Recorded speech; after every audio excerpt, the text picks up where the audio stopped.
Hallelujah. Yan. Maraming salamat, Panginoong Diyos na makapangyarihan sa lahat. Kami pinagpapasalamat muli.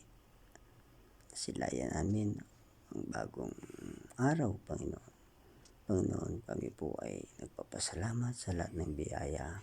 Kaloob mo po sa amin. Unang-una po sa lahat, patawarin mo po kami sa aming mga nagawang kasalanan.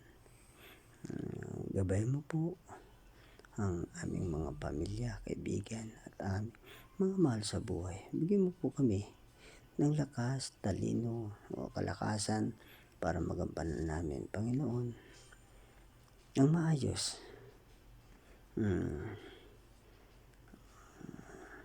Tama ang aming mga tungkulin sa araw-araw, lalo na po sa mga kapatid namin na malayo sa kanilang pamilya. Bigyan po sila ng lakas, ng loob para matupad ang lahat ng mga pangarap nila sa kanilang mga pamilya. Panginoon Diyos na makapangyarihan sa lahat. Tapos po kaming nanalangin, lumalapit sa iyo, lumuluhod, Panginoon, sa inyo. At naway pawiin mo po ang lahat ng sakit na nararamdaman namin na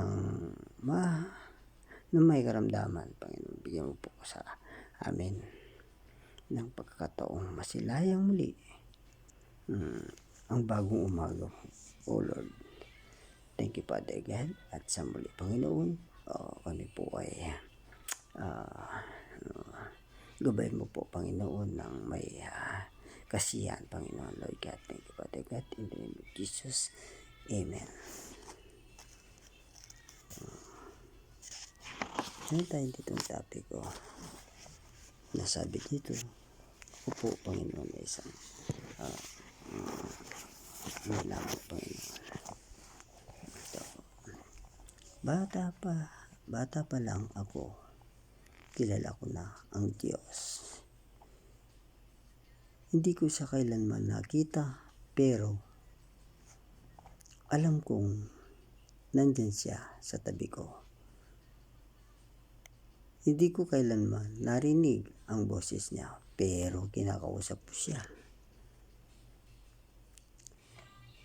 Hindi ko kailanman nahawakan ang kanyang katawan, kanyang mukha, kanyang kamay, pero sa kanya ako kumakapit pag wala na akong matakbuhan, wala na akong malapitan na ibang tao.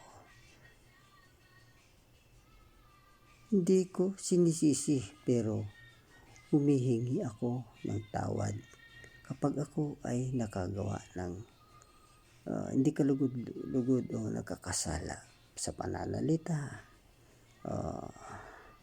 sa pakikitungo sa ibang tao. Sa aking mga nagawang kasalanan, wala akong naibigay, pero marami akong natanggap.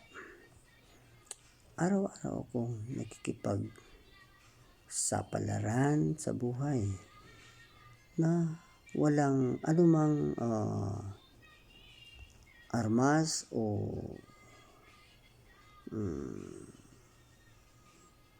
mga bagay na nakakasakit. Ngunit patuloy akong nagtatagumpay. Ganito ang buhay ko. Alam ko na ganito rin ang sa inyo. Hindi ako nagmamalinis.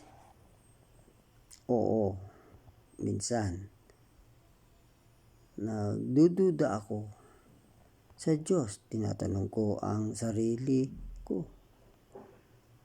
Bakit ko sinasamba ang isang nilalang na hindi ko pa nakikita? Ako rin ang sumasagot noon. Marahil may mga bagay sa mundo na itinakda para hindi maabot ng pangunawa ng tao. Ang hangin bang nilalang